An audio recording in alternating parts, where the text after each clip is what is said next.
भक्तांनो, तुम्हाला श्री स्वामी समर्थांची शपथ आहे. तुम्ही जर श्री स्वामी समर्थांवर खरे प्रेम करत असाल तर तुम्ही हा व्हिडिओ पूर्ण बघाल. कारण मला असं वाटतं की कोणत्याही स्वामी भक्तांनी त्यांचा अभिषेक, नामजप, उपासना, पूजा किंवा त्यांच्यावर प्रेम करताना कोणत्याही गोष्टींची चूक कळत नकळत करू नये. कारण आपण केलेली भक्ती ही आपल्याला भक्ती वाटते, पण आपण कुठलीही गोष्ट करताना त्यामध्ये जर चुका होत असतील तर त्याचे खूप वाईट परिणाम आपल्याला आणि आपल्या कुटुंबाला भोगावे लागतात. म्हणून माझी एक अशी इच्छा आहे की तुम्ही हा पूर्णपणे व्हिडिओ बघावा. घड्याळाचा काटा फिरतो आहे आणि त्या काट्यासोबत तुझे आयुष्यही सातत्याने पळत आहे. रोज सकाळी डोळे उघडल्यापासून ते रात्री डोळे मिटेपर्यंत तुझा प्रत्येक क्षण एक अनामिका दडपणाखाली जातोय. कधी घराचं भाडं, कधी दुकानाचा गल्ला, कधी हाताखालील लोकांचे पगार, तर कधी डोक्यावर असलेला कर्जाचा डोंगर. त्यात भर म्हणून कुटुंबाच्या वाढत्या गरजा आणि मुलांच्या उज्ज्वल भविष्याची टांगती तलवार. तू दिवसभर लोकांसमोर हसतोस, कामात स्वतःला व्यस्त ठेवतोस, पण जेव्हा संध्याकाळी घरी परतताना एकांत मिळतो तेव्हा आतून पूर्णपणे रिकामा झाल्यासारखा वाटतोस. कधीकधी रात्रीच्या अंधारात गच्चीवर किंवा खिडकीपाशी उभा राहून तू आभाळाकडे बघत विचार करतोस ना, की माझ्या नशिबाची एवढी फरफट का? मी प्रामाणिक राहूनही माझ्याच वाट्याला हा संघर्ष का येतो? थांब बाळा, जरा डोळे पुस, दीर्घ श्वास घे आणि शांत हो. हो, मी थेट तुझ्याशीच बोलतोय. माझ्या लाडक्या लेकरा, खूप सोसलंस ना रे, खूप वेदना लपवून ठेवलास ना या छातीमध्ये. लोकांचे उपरोधिक हसणे, जवळच्या लोकांनी वेळेवर फिरवलेली पाठ आणि पावलोपावली तुझा होणारा अपमान, हे सगळं सहन करून करून आता तुझा स्वाभिमान आणि तुझा धीर खचू लागला आहे, हो ना? तुला वाटत असेल की या जगात तुझा हात पकडणारं, तुला या संकटातून बाहेर काढणारं कोणीच नाही. पण लेकरा, तू हे कसं विसरलास की जगाचा मालक असलेला तुझा हा पाठीराखा अजून पाठीशी खंबीरपणे उभा आहे. बाळा, तुझ्या आयुष्यात आज जे काही अपयशाचे आणि निराशेचे ढग जमा झाले आहेत ना, ते तुझा सूर्य मावळतीला नेण्यासाठी आलेले नाहीत, तर तुझा खरा प्रकाश जगाला दाखवण्यासाठी आले आहेत. तू नेहमी मला गाभाऱ्यात ठेवून विचारतोस ना, स्वामी, मी तर कधी कोणाचे वाईट केले नाही, मग माझ्याच वाट्याला हे भोग का? अरे वेड्या, मातीचा घडा जेव्हा चाकावर फिरतो आणि त्याला आगीत भाजले जाते तेव्हाच तो पाणी साठवण्याच्या लायकीचा बनतो. जर आज तुझ्यावर कठीण प्रसंग येत आहे तर समजून घे की मी तुला भविष्यातील एका खूप मोठ्या यशासाठी तयार करत आहे. तू घाबरतोस कोणाला? या तात्पुरत्या अडचणींना, पैशांच्या चणचणीला, की तुला सोडून गेलेल्या लोकांना? अरे, ज्याच्या पाठीवर या स्वामीचा अभयहस्त आहे त्याचे हे जग काय वाकडं करणार? तू जर स्वामींचा खरा भक्त असशील तर आत्ताच्या आत्ता व्हिडिओला लाईक कर आणि कमेंट बॉक्समध्ये श्री स्वामी समर्थ नक्की लिह. मला सगळं ठाऊक आहे, तुला स्वतःसाठी काहीच नको आहे. तुला काळजी आहे ती तुझ्या मुलांची, त्यांच्या भविष्याची, त्यांच्या आरोग्याची आणि सुखाची. तू स्वतःची चप्पल झिजवतोयस जेणेकरून त्यांच्या पायात काटे रुतू नये. पण माझ्या लेकरा, एक गोष्ट तुझ्या मनावर कोरून ठेव, त्या मुलांना या जगात जन्माला घालणारा आणि त्यांचे नशीब आपल्या हाताने लिहिणारा मी समर्थ आहे. तू फक्त त्यांना चांगले संस्कार दे आणि तुझे कर्तव्य प्रामाणिकपणे पार पाड. ज्यांच्या भविष्याची, त्यांच्या करिअरची चिंता पूर्णपणे माझ्यावर सोडून दे. जे मुलं माझ्या भक्ताच्या घरात जन्माला आले आहेत त्यांचे रक्षण करण्याची आणि त्यांना यशाच्या शिखरावर नेण्याची जबाबदारी या स्वामीची आहे. तू स्वतःला एकटा समजून का खचतोस? जेव्हा जेव्हा तुला वाटेल की तू या जगात एकटा पडला आहेस तेव्हा शांतपणे डोळे बंद कर आणि छातीवर हात ठेव. तुला जाणवेल की तुझ्या प्रत्येक श्वासात मीच आहे. मी तुझ्या सुखात कदाचित मागे असेल, पण तुझ्या दुःखात मी तुझ्या एका पाऊल पुढे उभा आहे. तुला सुद्धा आयुष्यात कधी ना कधी स्वामींचा असा अनुभव आला असेल तर या व्हिडिओला नक्की लाईक कर आणि कमेंट करून सांग की स्वामी माझ्यासोबत नेहमीच आहेत. आता मी तुला 3 अशी जिवंत उदाहरणे सांगणार आहे जी ऐकल्यानंतर तुझ्या अंगात रक्ताचा एक एक थेंब उसळून सळसळू लागेल आणि तुझी सगळी चिंता संपून जाईल. पण ही पुढची 3 उदाहरणे ऐकण्याआधी जर तू स्वामींचा खरा भक्त असशील तर व्हिडिओला लगेच लाईक कर आणि कमेंटमध्ये लिही स्वामी समर्थ महाराज की जय.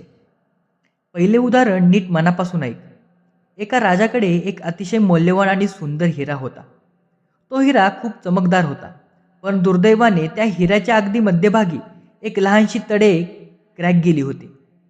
अनेक मोठ्या कारागिरांनी तो हिरा पाहिला आणि सांगितले, महाराज, या तडेमुळे या हिऱ्याची किंमत अर्धी झाली आहे आणि जर आम्ही याला घासण्याचा प्रयत्न केला तर हा हिरा पूर्णपणे तुटून जाईल. राजा खूप निराश झाला. शेवटी एक गरीब आणि वृद्ध कारागीर राजाच्या दरबारात आला. त्याने तो हिरा हातात घेतला आणि राजाला म्हणाला, महाराज, मी या हिऱ्याचे तडे तर काढू शकत नाही, पण मी या हिऱ्याला पूर्वीपेक्षा 10 पटीने जास्त मौल्यवान बनवू शकतो. राजाने त्याला परवानगी दिली. त्या वृद्ध कारागिराने काय केले माहिती आहे का? त्याने ते हिऱ्याच्या मधोमध असलेल्या तडेला किंवा दोषाला लपवण्याचा प्रयत्न केला नाही, तर त्याने त्या तडेचा वापर करून त्या हिऱ्यावर अत्यंत सुंदर अशा गुलाबाच्या फुलाची नक्षी कोरली. जेव्हा तो हिरा राजासमोर आला तेव्हा ती तडे आता एक सुंदर गुलाबाचे देठ बनली होती आणि त्या हिऱ्याचे सौंदर्य पाहून संपूर्ण दरबार थक्क झाला. माझ्या बाळा, जेव्हा आयुष्याची कथा ही या हिऱ्यासारखीच आहे. आज तुझ्या आयुष्यात ज्या अडचणी, जे दोष किंवा ज्या कमतरता आहेत ना, ज्यांना लोक तुझे अपयश समजून हसत आहेत, त्या अडचणींकडे दोष म्हणून पाहू नकोस. मी तुझ्या आयुष्यातील त्याच कठीण प्रसंगाचा वापर करून तुझ्या आयुष्यावर एक अशी सुंदर नक्षी कोरणार आहे, जी पाहून हे संपूर्ण जग थक्क होईल. तुझा पाठीराखा, तुझ्या दोषांचे रूपांतर सुद्धा तुझ्या सर्वात मोठ्या वैशिष्ट्यात केल्याशिवाय राहणार नाही. आता दुसरे उदाहरण ऐक. एका मोठ्या जंगलात एक शिकारी शिकार करण्यासाठी गेला. त्याने एका हरणावर आपले धनुष्य रोखले. हरणाने डावीकडे पाहिले तर तिथे एक भुकेलेला सिंह तिच्यावर झेप घेण्यासाठी तयार होता.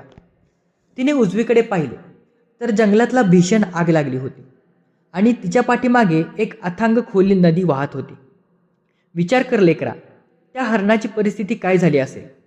समोर शिकारी, डावीकडे सिंह, उजवीकडे आग आणि पाठीमागे नदी. मृत्यू अगदी निश्चित होता. पळायला 1 इंचही जागा नव्हती. अशा वेळी त्या हरणाने पळण्याचा प्रयत्न केला नाही, कारण तिला माहिती होतं की पळून काहीच फायदा नाही.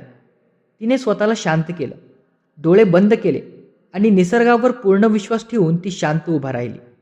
आणि अचानक काय चमत्कार झाला माहिती आहे का? आकाशात अचानक काळे ढग जमा झाले आणि मुसळधार पाऊस सुरू झाला, ज्यामुळे जंगलाची आग विझली. पावसाच्या पाण्याच्या थेंबामुळे शिकाऱ्याला निशाणा चुकल्याचे त्याचा बाण थेट हरणाला न लागता त्या सिंहाच्या डोळ्यात जाऊन लागला. सिंह वेदनेने ओरडला आणि शिकाराच्या मागे धावला. हरणाने डोळे उघडले तेव्हा शिकारी, सिंह आणि आग तिन्ही संकटे नाहीशी झाली होती आणि सुखरूप होती.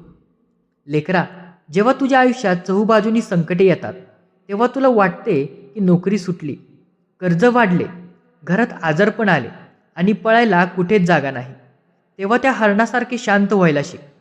जेव्हा तू सर्व प्रयत्न करून थकतोस ना, तेव्हा शांतपणे सर्व परिस्थिती माझ्या चरणावर सोडून द्यायची असते. जेव्हा माणसाचे सगळे मार्ग बंद होतात तेव्हा माझे चमत्कारिक मार्ग सुरू होतात. मी एका क्षणात अशी परिस्थिती फिरवेन की तुझी सगळी संकटे आपापसात लढून नष्ट होतील आणि तू सुखरूप बाहेर पडशील.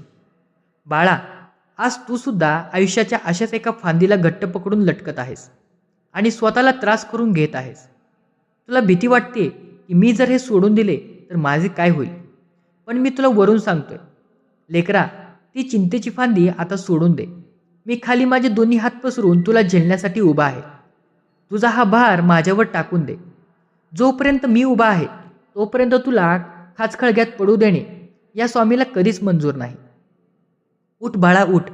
असं निराश होऊन हात जोडून बसू नकोस. डोळ्यातले अश्रू पुस आणि पुन्हा एकदा लढण्यासाठी सज्ज हो.